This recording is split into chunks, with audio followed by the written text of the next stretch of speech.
Isang magandang araw sa lahat ng aking mga kabarya, lahat ng kapwa kolektor, lahat ng mga senior citizen at mga silent viewer, maging sa lahat ng kaibigan natin dyan at mga manonood nitong aking vlog. Magandang araw po. Meron po tayong mga coins dito ngayon. Ang 20 pence ni Queen Elizabeth. Ito po yung kanyang fourth portrait na galing po sa United Kingdom. Pag-usapan po natin pagkatapos ng aking maiksing intro.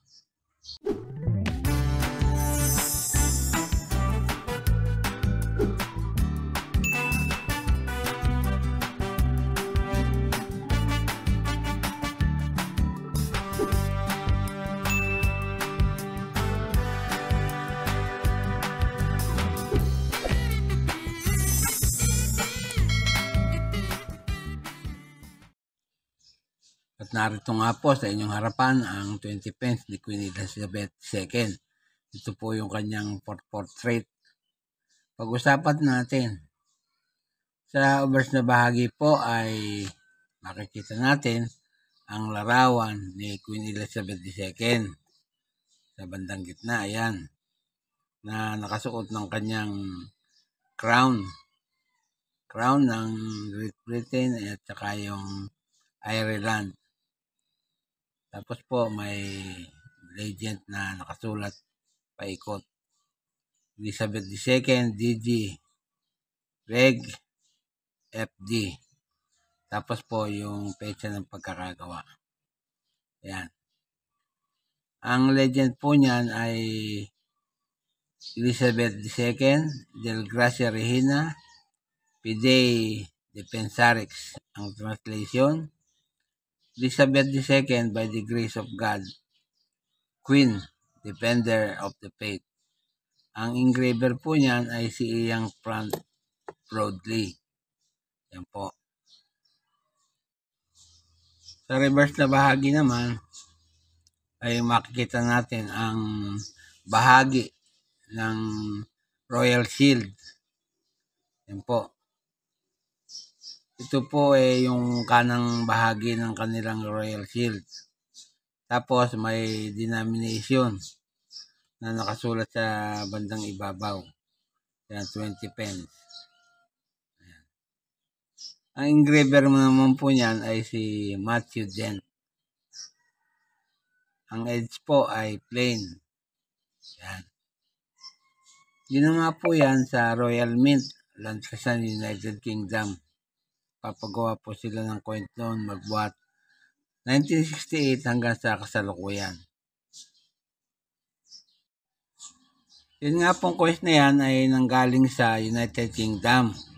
United Kingdom, British Overseas Territories and Crown Dependencies. Yan, ang reyna po ay si Queen Elizabeth II, magbuhat 1952 hanggang 2022. Ang type po ay standard circulation. Standard circulation coin po yan.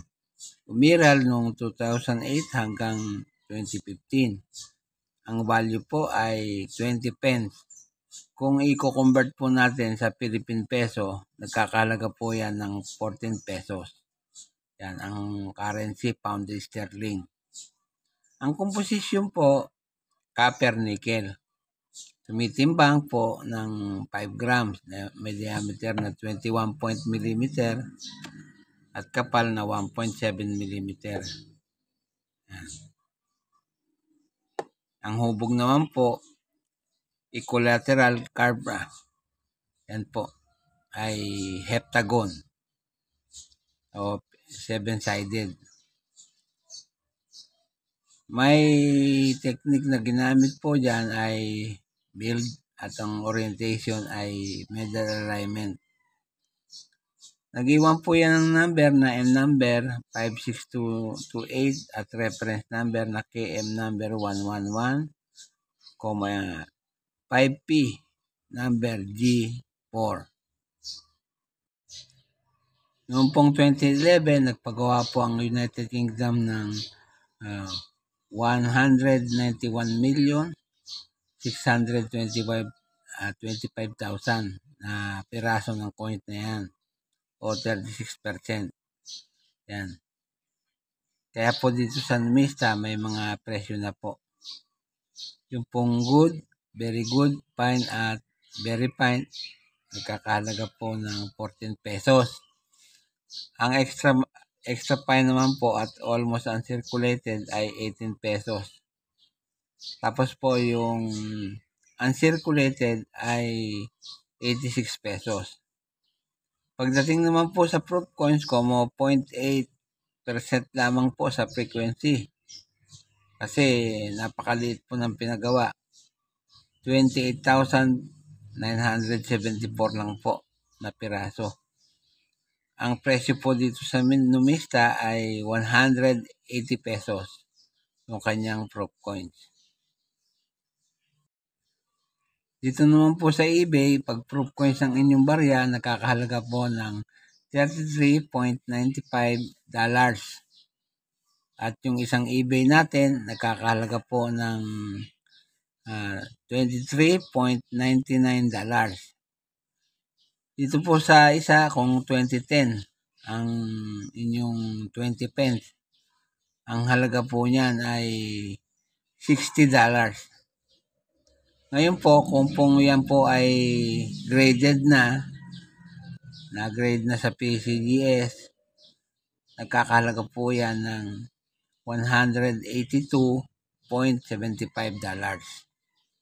Yan po lamang at wala nang iba. At gaya po ng dati, bago ako matapos sa aking content ngayong araw, ay nais ko po munang magpasalamat sa lahat ng manonood. Lalo na po sa aking mga kabarya. Nais ko po kayong i-shoutout. Shoutout po sa inyo.